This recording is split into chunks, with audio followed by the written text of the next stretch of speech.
SUBTV's Bracket Breakdown with the Georgia Hoop Circle, presented by CBA Sports. Mario Mays, Barry Browner, Lewis Preston, I'm Joel Hilsman. 7A, top right quad.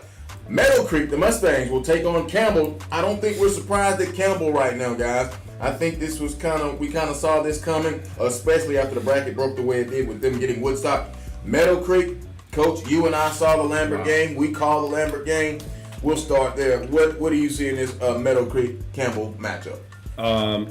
For me, since Meadow Creek's having it at home, I've got to give Coach Gillian and his staff a lot of respect for what they did going into Lambert. Defensively, it looked like it was 7 guys out there for Lambert the entire night. Coach Bracco tried to throw some different things offensively. It just wasn't enough. Once again, Lambert was averaging 77 points going into that game. Meadow Creek's been holding opponents to 47. If mine serves me correctly, Lambert scored 47. So I think it's going to be I wouldn't be surprised if Campbell was to win this game. I think it's going to be very hard with Kelly and the rest of the game. And once again, our freshman, right? Or I like to call him the first-year guard, stepped up very big for them, especially in that first half. And I'm glad you brought that up. We talked about it, and as we've done all year, we talk about strengths and weaknesses of teams. Mm-hmm. Guard play was a weakness for Meadow Creek. And not saying it is now cured or fixed, but it's much better. And the way Kedrick stepped up, timely buckets, ran the offense, even got a 3-off from Emmanuel Collier. But again, Coach, if Campbell doesn't keep Meadow Creek off the glass, oh my gosh, especially the offensive glass, it's going to be a long night. I say this, I think that Campbell is just the right team for Meadow Creek to meet at this moment. And the reason why I say that is because I think you got 2 very tough ball clubs. And when you start talking about the point guard matchup, it could very well be the difference. And you got to look at Campbell. They got a great point guard, Terrell Burton. He's averaging 16, almost 17 points a game. He's been consistent for them the entire year. So I think that's what you're going to see. I think possibly the difference in the game. If the freshman can make some noise against Burton, I could see Meadow Creek, maybe sneaking out with a win. But if he can't, because that's the other part, he's going to have to contain Burton. That's the other part to me. That's going to be the challenge for Meadow Creek, being able to stop Burton. That's what I think. You know what? To be honest, these 2 teams are kind of similar in a unique way. Like you said, Mario, I think Burden is interested in being a junior, of course, taking on the first-year freshman, Kendrick Green. They've got a guy in Dervaney that does kind of what Jameer Chaplin does too. I mean, they've got Grant also. So it'll be interesting to see. Once again, you never put anything past James Wynn. I don't know. I had a chance to talk to Coach Bracco after the Lambert game, and he just said, man, that Meadow Creek team is impressive. He said, I think they can win it. I wouldn't be surprised. This game is too hard to call, though. You mean win the state championship? He that's what he said. He probably had that vision because I think they may have had 20. Maybe 21 offensive rebounds in that game against Lambert. Amari Kelly had 10 points in the game. All 10 of his points were off second chance points, offensive rebound. He just said he felt like he was an extra guy on the floor at all times. He said they were all over the place. Yeah. And one of the things about, that's what makes them, Coach Gilliam, man, preaches defense and they stress defense. It'll be interesting to see what happens. My gut says take Meadow Creek. I'm going to stick with my gut this time. Take Meadow Creek. Gwen is outstanding. But right now with Meadow Creek, the defensive play, playing on the string, the rotations, the timely bucket, and the way they crash the glass. And let's just add in, I'm not taking anything away from Lambert. Jameer Chaplin sat on the bench 2/3 of the game in foul trouble. Okay. I do think if Campbell was able to run a little bit, that could cause some concern. And once again, as Coach and I talked about on the broadcast, Meadow Creek can't afford foul trouble. Mm-hmm. So but this Meadow Creek team is very hard out. And Gwen, listen, winning on the road at Tiff, at Woodstock now, having to go to play at Meadow Creek, that's not too much. That Meadow Creek environment, though, they're at home, Elite 8 game, quarterfinal game at home. Meadow Creek's good. Slide them over. They're going to the Final Four. Can I add one more thing? I was shocked at the number of Meadow Creek fans that made it over to Lambert. They absolutely rocked the gym, as well as the Lambert fans, but I was surprised at how many people from Meadow Creek traveled. So there's no doubt in my mind it'll be packed at Meadow Creek. Bottom right quad, we get a rematch from the Tournament of Champions. It was on SUV TV. Grayson with a victory over Peachtree Ridge. We talked about it. Vasile, 32 points. But defensively, Grayson took him away and took everybody else away. Got a great effort out of Rico Hallman, 15 points. Travis Anderson, 27 points. And they made their free throws for the second straight time in the state playoffs. Grayson picking up steam. And here comes Pebblebrook. I'm going to say this. You made a point early this year when we broadcast the Grayson Newton game.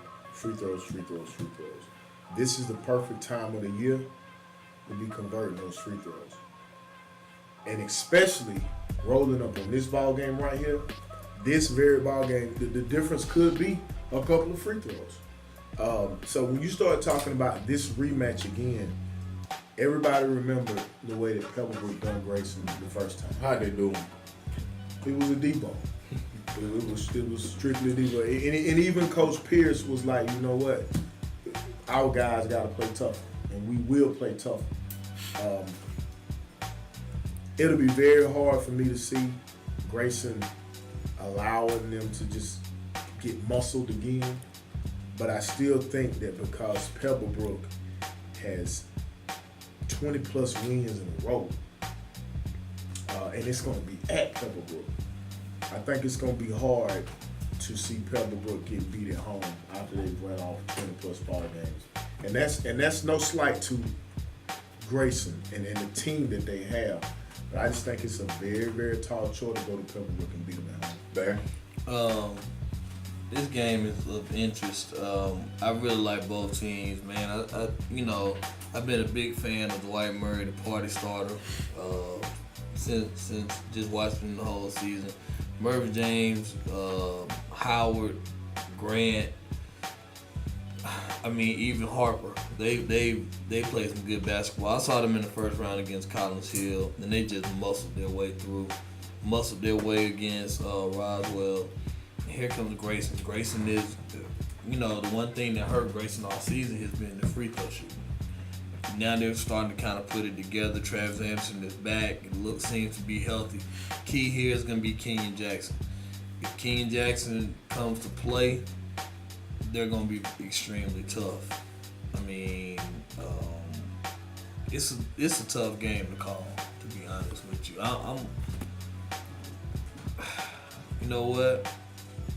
I'm taking Grayson, though. All I gotta say, I hope Coach Pierce has a special pair of shoes for this night to match his outfit, because I think Pebblebrook's gonna come in. They won 24 straight. You got, Dwight Murray, Swervin' Mervin. I just think it's going to be tough to play in that environment, to play in the hot box. Place is going to be jumping from the floor to the ceiling. I think this could arguably be one of George Washington's best coaching jobs that I've seen, and I think a lot of it had to do, people didn't know what to expect, but they can beat you in a variety of ways. But the one thing that really sticks out to me is when you get, quote, Debo that first time, right? And Coach Pierce, when he came in here and sat in on the Georgia Hoop Circle, one of the things he always talked about is their work ethic, right? How they learn from setbacks. This is going to be a great opportunity for him. I think it's going to be a 1 to 2 possession game. I'm going to go with Pebblebrook in there. Only thing I'm going to say about the road is 2 years ago. What? 2 years ago. 2 years ago, they had to go the whole road. Was it 2 years ago? They played y'all first round. No, Grace. Oh yeah. Oh. 2 years ago, they went the whole road and did almost the unthinkable. It was the unthinkable. All I'm saying is they just played a game at Peachtree Ridge. Mm-hmm. They done been on this rodeo before. And that's why to me it's a toss up game. I'm gonna be honest. Either way, you know what I'm saying. Both teams are just two very good teams, Right. And this is another matchup that you say, man, I wish this could have been in another situation, another round. But you know, like I agree with you. I've seen the good out of both of these teams. I've seen the Pebblebrook program grow and become into prominence, and I feel like that Coach Pierce is bringing Grayson into that same step. So it's two great teams, two great coaches. It's gonna be great to watch. I like this matchup, and we talked about Coach Pierce and what he's been able to do against elite scorers. Problem here is Colin Sexton isn't on this Pebblebrook team, so Pebblebrook doesn't have that one elite scorer like Grayson has saw. Look, Vasile got 32 and they lost. Nolly got 35 and they lost. Who do you key on now? Because we saw what Grant Howard would do with just 12 points. We've seen what Murray can do. We've seen what's the glue guy, Josh Grant, what he's able to do. Of course, the party starter. But I think, and I'm not Coach Washington. Maybe Shirley gets some minutes there. Maybe Kleiss gets some minutes. The young freshman there to add to that. Grayson's deeper. They're deeper, and I think they're better defensively overall than we give them credit for. Hallman's defense is splendid. Nick Edwards is attacking. They're gonna have to control Mervyn James. So that comes down to Porter and Jackson. Maybe even De'Allen Thompson if he's needed. Do the minutes. But what about Murray though? I think Murray is the key guy. Well, then you got to put the onus on Anderson. I think Anderson has to go at Murray. Or what about Holloman on there? Now that's But then that's gonna create some mismatches because I'm not sure if you take it. That's a good matchup if you take Hallman and put him on Murray. I mean, but then what happens with Anderson and Edwards? And see, I also don't know. We've seen Murray 15, 16 points a game. He hadn't exploded for 20 and 30. He's not gonna be looking for buckets like that. I mean, maybe Hallman is needed on not Graham, Howard to take away his X factor ability. So whoever is guarding Murray, you're gonna have to stick to your man, but it's gonna be Jackson and Porter and who can guard Mervyn James. And then if somebody else get off, you play the flow of that. That's what makes it interesting because there isn't just one person that you have to take away with this Pebblebrook squad. I'll say this just to provide a little bit of knowledge. If I'm Grayson, I'm probably gonna play a little zone. I'm gonna probably sit in zone and I'm gonna say if you're gonna beat me, you're gonna have to beat me zone. Well, Josh can step out and hit the 3-2 and Mervyn. And that's fine, but you're not gonna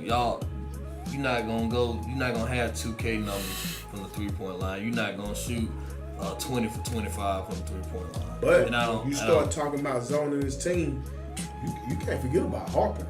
Harper, right, exactly. And that's fine. But what I'm worried about more than anything though is I'm worried about what I saw in transition is how they get their buckets. How they got buckets against Collins Hill was, to be honest with you, who's a little bit bigger than Pebblebrook. What they did was they snatched the rebound and they took off running, and you had guys running. They were running the wings, and that's gonna be a problem. But Pebblebrook has always done that. There you go. They've always done that. And they have, but I'm just saying. So do you think Grayson can run with them? See, I'm not sure if they can run with them like that. They've got enough guys, but I'm just not sure if they can run. Like I said, and I've been knowing Nick Edwards since he was a freshman. And Nick Edwards came a long way. But like I said, there's some mechanics defensive-wise that I struggle and I worry about. There's sometimes guys get caught looking, guys get caught sleeping, This- and I this think is the wrong this is team. the wrong This team is the wrong for that to happen. That's why I don't believe that going man to man. I think that you're gonna be able to switch it up a little bit, but I think that going man to man is gonna be extremely difficult because you're gonna have some issues. Well, I'm gonna say this. This is the best transition team that I've seen, and I'm not talking about this Come year. on, Yeah, like over the last couple of years, when the ball come off the rim, Yeah. it's a touchdown, man. If you're not back, Barry and I called the first game. And I know you guys and coaches checked out some of it. How valuable is that film now? I mean, I think it's valuable, but what you better Because be it wasn't trying- early in the season, you know. No, but I mean, you can always look at a film and look at who's doing what tendencies and that whole 9 yards. But you need to be trying to figure out what happened these last couple of games. In my opinion, you can always go back to a backlog film, but I would be trying to figure out what happened the last 2 games. See, I agree with you. I don't think that film from TLC means anything. At Okay. this point. I just think that, like I said, you know what you're getting when you play these guys. You need to watch the Collins Hill film. You need to watch. I would watch the Collins Hill film and the last Wheeler film more than I would watch Roswell, because it's just the tendencies that you're gonna see just watching that game. There's some things that, if they take shots, that's fine. That's fine as long as we're gonna contest shots and boxing out. So King Jackson, and I love King Jackson to death. I like Terrence Porter a lot, but those guys sometimes they go spaceman and they don't do a good job of boxing out. They got to do a better job of boxing out. If they don't, then it's what I like to call rip and run. They're gonna rip the ball off the rim and they're gonna run, and you're not gonna be able to stop it. And the closest thing I say is find a like-minded opponent, somebody that matches what you do, somebody that may be built like you, and try to watch that film if you're trying to get a good feel on it. I guess the reason, and I get that. I just wanted to say out here. Do you think Grayson, specifically Grayson, do you think they know how bad they got beat up, the players? Oh, yeah. Because Okay. one thing I know about Coach Pierce, Okay. he ain't gonna sugarcoat it. I don't think he's gonna sugarcoat it. And because he's a competitor, it ain't about what they think. It's also he knows. Okay. You know, I just, because that was. it was tough. That was a tough one to watch. I couldn't believe that. I couldn't believe it. Yeah. I go back to this one. If you go back to the region championship against Wheeler, right? If they get into a half court, Coach Pierce is going to have to figure out how to stop that shuffle cut stagger Yes. action, because that's literally all they ran against Wheeler the second half, and Wheeler still couldn't figure out. I thought Pebblebrook could get whatever they wanted off that shuffle cut stagger action. And then with that, knowing Coach Washington, he's going to have a couple wrinkles in there as well. So I think going back and watching that first game is going to be important, right, for the Tournament of Champions. But even more importantly, looking at those last 2 to 3 to 4 films to kind of get some tendencies, not only with the players, but some offensive tendencies. And now you're going to have to come with multiple defensive schemes to try to slow them down. There's things I think that you can watch. I think that if you think about a situation, if I'm Grayson, I'm thinking about definitely face guarding. I'm gonna deny Murray the ball. I'm not saying that any of the other guys can't handle it. I'm just saying there's a reason he is a party starter. He starts the party, and that's what you do with guys like that. I think you take guys. I think you just keep throwing. You can throw Davion Smith at him. I think DJ Williams. You can have irons in the game at some point who's contributed as a tough football player. So it'll be interesting to see what happens. If they decide to take, this is just me now, put my coaching hat on. If they decide to face guard the White Mary almost in a box-on-one situation, right? Or if you just face guard him, all I would do is I would take and put James and Howard or whomever down on the blocks, and I would just run him off. I would just run him off throughout the night, and then if they decide that they're going to start switching that out, you just start throwing that thing inside, because they can beat you in a variety of different ways. And my thing is, that's where Grayson's depth can help them in regards to face guard, and it's just not going to be Murray. you might have to potentially face guard multiple guys in stretches. So it's going to be interesting. This is a great chess match in my mind in regards to two really good coaches, two really good teams. I just think at the end of the day, I think it's going to be a close game. I just think Pebblebrook's going to pull it out at the end of the day. Last thing on Pebblebrook, Grayson. Track meet favorites Pebblebrook.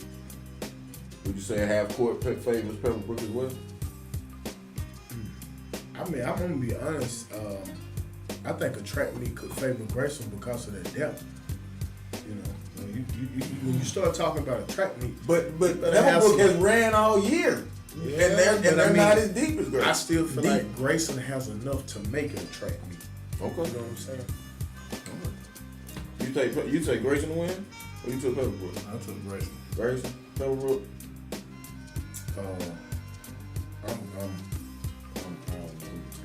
That's how. That's I mean, how if I had to make a pick, I really didn't want to pick the game. But if I had to make a pick, I think Pearson got something up his sleeve. I know Pierce. And you got Pebblebrook. I'm with you. I wish I didn't have to pick this game either. I mean, I'm gonna take Pebblebrook because they got 20 plus wins in a row. So that's why. And they at home. I don't want to pick this game. I want to pick Pebblebrook. I want to pick Grayson. I have to pick somebody. It's tough. I just think Pebblebrook's gonna win. I'm not gonna be shocked if Grayson wins the ball game because they have enough to win the ball game. I agree. And I don't think it really matters if it's at home or on the road either. I don't know how many people from Grayson are gonna go to Mapleton that need to go. So that's really not gonna matter, and that's a little chip on Grayson's shoulder too. So if they walk in there and come out with a victory, I'm not surprised. I just think Pebblebrook is gonna come away with it. Moving over to the left bottom quad, the Newton Rams and the Wheeler Wildcats. Newton in a very, very good display of victory over Mountain View, a very good Mountain View team. Again, one of those matchups second round. You didn't want to see that early. Wheeler in double overtime, the Burger Boy with the big basket in double overtime. E.J. Montgomery to get by Jackson Edwards, 33 points. Coach talked about Eder all year. Coach Mays talked about Wheeler as his dog horse. The conductor turned it on. But You was out there conducting, but boy, I got something to say. I'm gonna let y'all talk though. And you know, this Newton Wheeler game, Wheeler continuing to come along. But now they got to go over there to Covington and Porterdale and Oxford. It's gonna be very, very interesting. And I think, who do you put on Ashton Higgins if you will? I would go with probably Brandon Younger, and the reason why I would go with Brandon Younger is because he is Linton. I think that's a different look from Ashton. For Ashton, all year long, I don't think he's had to compete against anybody with the length that Brandon Younger has. But I could also see Isaiah Holt trying to go at Ashton. So I think Coach Thompson will have a couple of options to try to slow down Ashton. But we all know that Ashton Hagen is the top of the class when you start talking about point guards. He's going to be tough to slow down. Coach Preston. We keep talking about Hagen. I'm gonna be curious to see how the E.J. Montgomery Dre ball. I'm gonna be interested to see that. And the reason why I say that, he came up big in the Etowah game, right?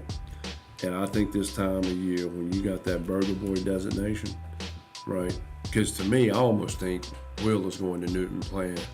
If I was in Vegas, they playing with house money. Right. You know, because I don't think any of us expected them to get this far this year. Coach Thompson, I think he's done a very good job in year one in regards to that program. But one of the things about Newton that I think is very interesting was I was very concerned about them playing against Mountain View, right? They got by that. That to me is your wake-up call. I think that they've got different bodies that I'm not sure Wheeler's going to be able to keep up with them, right? Especially if that place is rocking the way that we think it could rock. I think that Newton could potentially run away. Run away is in a blowout. Double digits. Alright. I got Wheeler. I got Wheeler going on the road. I can't bet. So they're getting it together. I mean, I think, look, Or they have it together. To go to Etowah and listen to this. We had this conversation after the Tournament of Champions. Yep. And we said that Etowah was going to be a very tough out. They were. I had the conversation with Coach Thompson. Coach, and I know you're not going to overlook them. They're going to be tough to beat up there. And for Wheeler to go on the road, and I can guarantee you they play 8 people. I'm telling you. No, there's no doubt. So to have the mental toughness to go on the road to play 8 and to go to double overtime and come out of there with a win, that's a huge step, man. That's a huge step for Coach Thompson in the program in the first year, and I salute what they've done. And I just feel like that builds that tough skin that you need to get on the road and go again. So now it's not like this is just unachievable.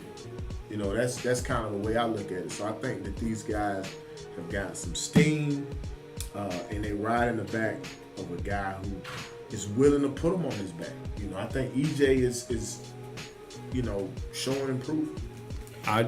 Let me add this.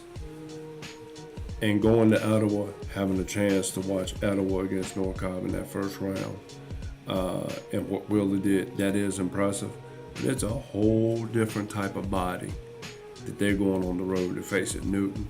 And that's why, unless there's something that I don't know and we don't know about, and maybe Barry can fill us in, there's some nuggets we might not know about, I just think it's going to be very hard for Wheeler to go over there. Your thoughts on Newton and Wheeler, Barry? I was at the Newton Mountain View game. There's some issues. One of the things I watched with Newton is they struggle with the press. And I think that's going to be, I don't know if Wheeler can press Newton, but just watching that game towards the end, I saw some struggles with the press a little bit. They had to keep the ball in Ashton Hagen's hands, and I understand that. One of the things I think that's going to be interesting is you talked about it. The most interesting matchup is, if I'm Wheeler, I do put Brandon Younger on Ashton Hagens, and I'll tell you why. Because if Eastman tries to check him, or if anybody else smaller, all he's going to do, Ashton does a good job of using his body to seal and work on that. He actually is a decent post player to be a guard. The matchup with Dre Butler is going to be very interesting with EJ Montgomery. I don't think Dre's going to be scared at all. Well, do you think Armani Harris will check EJ? See, here becomes the interesting part, because I watched Armani Harris just blossom the last couple of games. He really played well. He was a double-double guy the other night. Just not even doing anything, just sometimes posting up, sometimes hitting a shot, sometimes getting a rebound and a putback. His matchup with Austin Johnson. These two teams match up actually are pretty good. The question is going to be the guard situation. If Tyrese Brown can hit shots like he's been hitting, if Trey Clark can hit shots like he's been hitting, this is going to be interesting for Wheeler. They've got to be able to control those guys. Ashton Hagen makes everybody better. There's no doubt in my mind. I haven't seen a guy do that in a long time, in a very long time. I hate to interrupt you, but one thing you said that is very much true because of the game we done. And Right. you remember down the stretch, what did Grayson do? They pressed. They pressed. And Grayson was down what?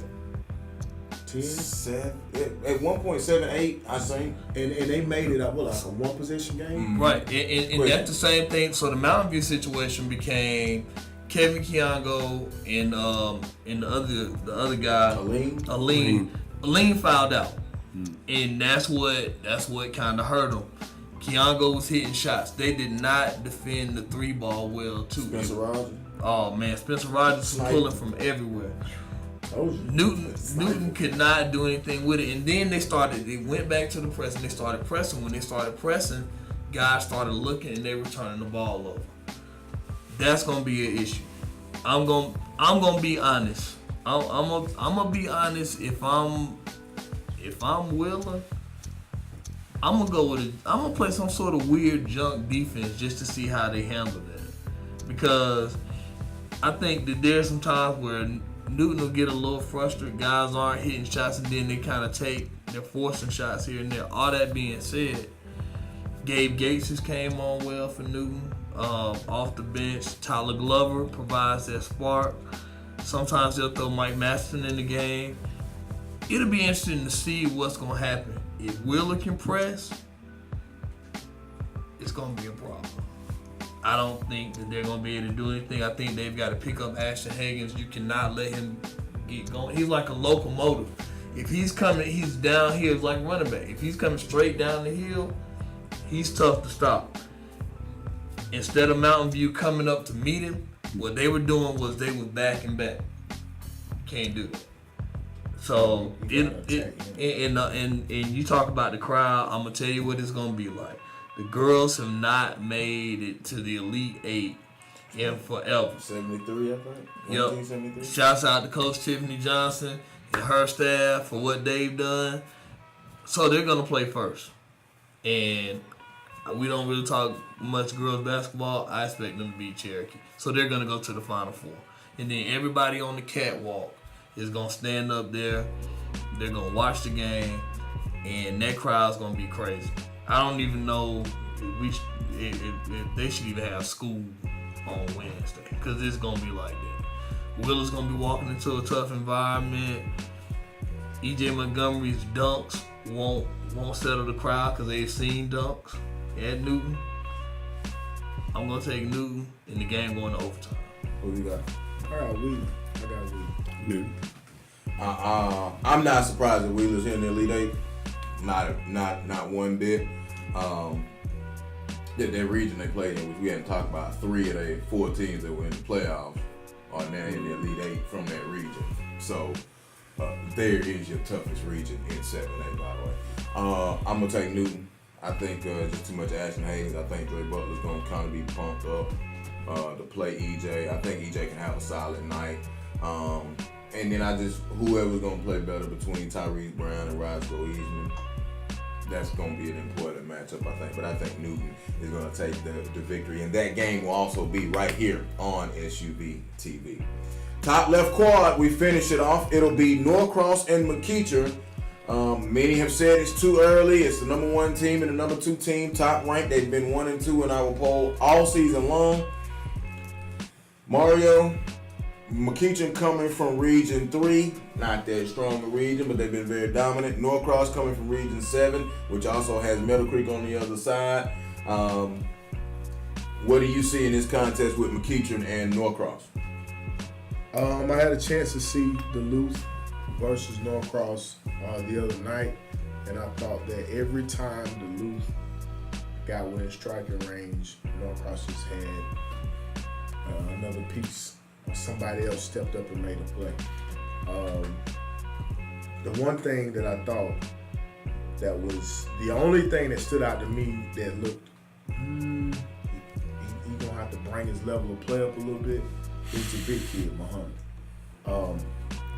He made some plays, but he made the handoffs.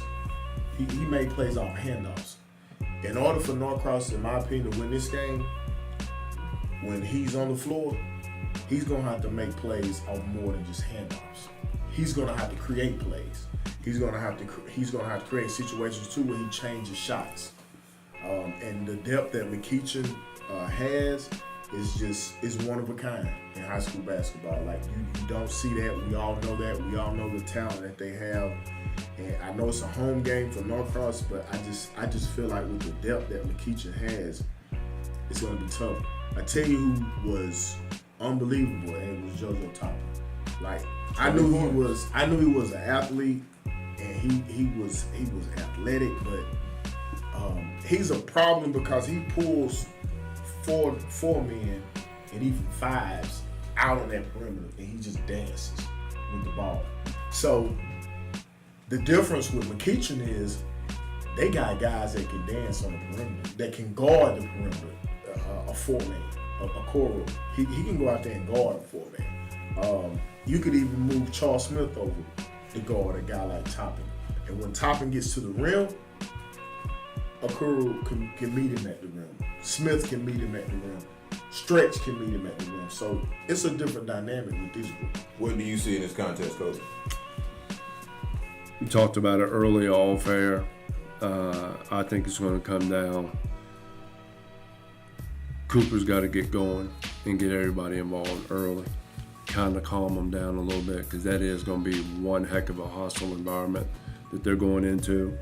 I'm going to be curious to see how Dalvin White plays in this environment. Is he going to try to press, try to do some things he's not customary to doing? We've talked about McEachin's depth all year. That 12 guys and maybe 14. Don't be surprised if he's going to go that deep in regards to trying to wear, whether it's White down, whether it's to try to wear down Killer Kyle Sturdivant. If this gets to a one possession game, right? My guess would be I would pick Norcross to win it.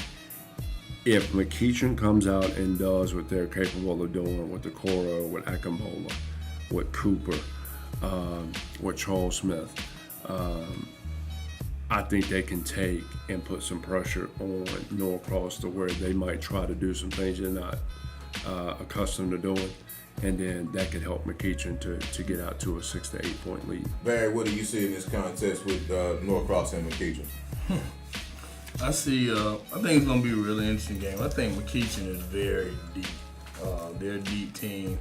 One thing of interest, though, I think that will McEachin try to do something that they haven't done. Like they do. Charles Smith, Cora, Akambola, Cooper, and Suggs. You bring in the other guys off the bench, Breed and Jones and those guys. I just wonder, would they try to do something different against these guys defensively wise? I mean, as far as like matchup wise, like I'm looking at a couple matchups. I'm not sure, and I respect Sharif Cooper. I just don't know. You talking about a senior in Dalvin White, and a 4-year player, and it's hard to tell me that this senior can't play with this sophomore. And I understand Cooper's really good. Don't get me wrong. And I think Cooper's gonna be, as a senior, he'll probably surpass. But that matchup is gonna be key. I think the Kyle Sturdivant matchup is gonna be a big matchup. Who's gonna check Kyle Sturdivant for them? Are they gonna have Smith? You got Suggs, you got Smith. See, and Okoro if you need to. See, I would go White and Cooper, right? I would turn around and I would go on Sturdivant. I would go Charles Smith. I would have Suggs, because he's the defensive guy. I would have him check JoJo Toppin. And I would let Okoro check Brandon Boston. I would let Stretch just sit in the middle, and I'm gonna tell you why. Because that Issa Muhammad is not that big of an offensive threat. So what you're gonna do? I'm just gonna sit him in the middle. I'm gonna let him be long. I'm gonna stick his hands up, and he's gonna challenge everything. Eventually, Norcross is gonna try to go to the basket. They're gonna try to go to the basket eventually, because that's how they get. JoJo is an energy guy, so he's gonna try to get buckets off of energy things. He's gonna try to inspire guys off of energy. McEachin is so deep, y'all, and I think and I know that you got Caleb Murphy and you got Eskridge coming off the bench, and you got Lewis Williams, big body football player. But then they come off the bench with Breed and Cherry Jones and McElroy. You know what? I think it's a tough game. I think it's going to be possession, and I think it's going to be about adjustments. I think that Coach McMillan is looking at this game. We talk about statement games, right? We talked about the Miller Road game. This is a statement game for Coach McMillan. I'll be honest with you. It's a statement game. Even though we got a state championship already. Yeah, but to hear the whole season that no matter what y'all do, y'all are still number 2. It doesn't matter who y'all beat. It don't matter how y'all beat them. Y'all are still number 2. In our eyes, in the world's eyes, that McEachin is number 1. And the only way, in just knowing Coach Mack, he kind of lives for these moments. his staff, they live for moments like this. The kids at Norcross right now, they have a chip on their shoulder. Dalvin White's got a chip on his shoulder because you're telling him as I'm a 4-year starter. I'm a 4-year starter as a senior, and y'all are telling me that a sophomore is better than I am. That's a chip for probably one of the most winningest point guards in Norcross. In Georgia in the last 4 years. I would say that he has a chip on his shoulder. The game is at home. Okay. As a sophomore, you want to talk about winning his point guards. This kid ain't lost but what? 2 to 3 games? 3 games. 3 games. And 44-1 against Georgia as a sophomore. He's a sophomore. 44-1. So we all players, right? Right. I'm a senior, and I look up and we playing. He's gonna have an extra chip on him. Dalvin White under recruited. Okay, hasn't been recruited highly. Got an offer to Georgia State. That's about it. And all he's done is consistently play the point guard position well, deferred, has shot the ball when he needed to shoot it, is deadly in the corners. I get it. You look over there, here's Sharif Cooper, young sophomore, got more offers than a little bit. I get it. I just don't think that that's the matchup that's going to determine the game. Because it's going to be very important because very important. Because I watched Sharif Cooper get outplayed by Roscoe Eastman at the beginning of the season. At the beginning of the year. And in that, glad you brought that up, Wheeler's the only team to come within 12 points of McKeechee outside of Holy Spirit Prep, which is GISA. GHSA, Wheeler, they beating everybody by 12. And the way Cooper played against Hudson Calf, against Rainey, against Simeon, I can't take that away from him. I'm not saying Dalvin White. Dalvin White could finish up, but he had double-double the other night. 11 points, 10 assists. Sticks over there in that corner and shoots that. I like that. But my thing is this. If Jones and Akinbola go down now, if I'm Cooper, I ain't got to score. Here you go. Who gonna stop? Just dump it down in there. Akinbola turn around. Don't be surprised Akinbola walk out of there with 20 points. Who gonna guard him? So is that your matchup? Your matchup I to think watch is on the inside. key is the inside. Akinbola against Muhammad Akinbola and Jones versus. I think Muhammad. guard play is going to be the key. It's the key, but if you want to go ahead and if I'm McKeechee, can Charles Smith really guard Sturdivant? I don't. Now see, I would. I think Charles Smith can guard anybody on the floor. He's just that athletic, and his length is going to be a problem. There's 2 things you look at. When you got kids that can get off the ground and explode, and when you got kids that have length, kids that can laterally move, it's a game. Charles Smith can probably guard 1 through 5 in high school. Same thing with Suggs and Okoro. Okoro. Okoro defense is underrated. And the one thing I say that was the difference, and that this group of kids has been known for, even when they were young at McKeechee, defense. Yeah. They locked into us last year, man, like you wouldn't believe. I mean, they got stops. And the difference is, man, when you got Stretch standing there doing like this, Akinbola, man, it's. And see, here's my thing tough. too with Norcross. I love Sturgeon. They deep, and Brandon Boston is long, and Toppin is long, and Eskridge can come off the bench. If they start consistently dropping the 3 ball from all around the arc, and everybody's hitting it. What's the most talented team McKeechee that played in Georgia?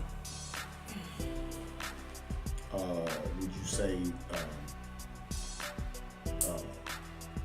Anthony Edwards, the Holy Spirit?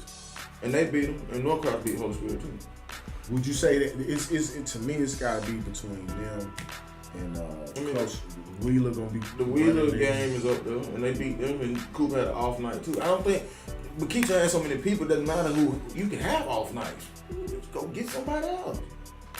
Devin Gordon sitting over there ready. I'm to just shoot the ball. saying it'll be an interesting matchup because. But the answer, would you agree that Holy Spirit Prep may be the most talented team that they played? Yeah. Okay. And both of them, that's a common opponent. Both of them beat them. And then you want to look at the out-state thing. Both of them got a common opponent in Christ School. Yeah, but I'm gonna be honest. When you come to head, nose to nose, all that common opponent Yeah, stuff, all that stuff. they go out the window. I'm just saying, though. When the sweat start rolling. Because I think, and we've talked about McKeach's depth all year, but you made a great point when we had Norcross a couple of weeks ago. I think it was the Meadow Creek game. They're deeper than we have given them credit for. They're a little deeper than we've given them. The only issue is the glaring difference has been the height. Okay? They got 2 buzzer beating wins over Meadow Creek. And they've had the advantage of the guard play, and the guard has proven the advantage at the end. And what you just said is the key to a state championship. Guard play. Bigs don't win state championship. I'm not gonna say that they're not a big factor, but if you got a guard that can drive the bus, Yep. So, in the event, Norcross has to go 5 out. Are they at the advantage? Not with you mean? Muhammad on the floor. No. For whatever reason, he's not playing. He has to go find the bench. Then what do? you Because can. now Toppin is your big again. You back to what we saw against Gainesville in week 1. But I mean, even if they go 5 out, you still got a 6'10" kid who can get off the ground. Okay. But you gotta shoot the ball over to score. So, up and down favors Norcross or slow it down? I think they gotta slow it down. I'm not gonna say you're wrong because of all of the different players that McKeachern has. Who wins Robin? Oh, I think at the end of the day, I think McEachern's gonna win by 6, maybe 8. Who wins Bargain? Norcross. Who wins Bargain? I got McKeachern. I got to get you too. I'm gonna say it, and it's no disrespect to Middle Creek, Campbell, Pebblebrook, Don't Grace, say it. Don't say it. Newton, Wheeler. What? Don't say it. Don't say it. Because I mean, let's go one game at a time. Okay. Norcross McKeachern in the quarterfinals. That game also will be here on SUV TV. In the House of Blue. In the House of Blue. It's gonna be hot in there too. It's gonna be hot. It's gonna be packed, and we'll have it for you right here on Get a lot of SUV tears. TV. You get a lot of. Will I have on blue? No, I will not have on blue. I will have on an outfit, but I will not have on blue. No blue will be on me at all. What kind of outfit you want? Oh, well, you won't see it. You'll be with me. I'm gonna tell you what I'm gonna wear. I'm gonna wear Buzz Williams shirt from this weekend because I might sweat through it. Yeah, man. Hey, I'll get to work with my boy Lou. Y'all over there at Newton Wheeler. That's what the Georgia Hoop Circle doing SUV TV. So, you know. Cry me a river. What river you gonna cry? I'm just saying. I think that this game, both games on this side, and I'm not taking anything away from the right side. This is what people in the nation, if you don't know about Georgia basketball, well, I think it's time for you to know. Both of these teams. I mean, a lot of people hate that they meeting this early, but I'm with Mario. You gotta play it when you gotta play beat it. the man. You gotta beat the man. And the fact that it's in the quarterfinals, it's on SUV TV. Could we agree that whoever wins this game probably gonna win the state He championship? just told me not to say that, and you go off and Oh say my it. bad. Is that what you was saying? I just think he's going to. He has a special favorite regardless. I love Norcross. I love McKeachern. I love them both. Both are great gyms. Both are But Hispanic. who you gonna go? Who you going for? I'm not going for anyone. I picked McKeachern. I'm sorry. How do we go through 6 classes and now I'm going for somebody? No, I'm sorry. That came out wrong. Who you know? it should I be- selected McKeachern to win the ball game. Yes, I sir. think they're the better basketball team. Okay. But I look at the little small stuff too. I look at how Norcross played at McKeachern earlier this year in an event. I look at how McKeachern played at Norcross. So the gym is not going to be unfamiliar to either one of them. Okay? And since we own it, I'm going to take a McKeachern suite, girls and boys over Norcross. So that means In the House of Blues. So McKeachern. So how crazy is it? So McKeachern wins. Y'all realize that we could have a McKeachern, a McKeachern Newton Or McKeachern double hit. Blue. You right. You're right. No, Better be at Beaufort City Arena too in the semifinals. Man. It'll be fun. I just it draws out really great. You But know, we could have a Norcross Newton double hitter. either way. Either way. Good basketball. Quarterfinals. Newton Wheeler on SUV TV. Norcross McKeechin on SUV TV. Coach Preston and I will be at Norcross. These two guys will be at Newton and Wheeler. These two guys. Barry Browner and Mario It's Mays. cool, man. They gonna show us plenty of love at Newton. You think we ain't gonna get no love at Norcross? You might from one team. Come on.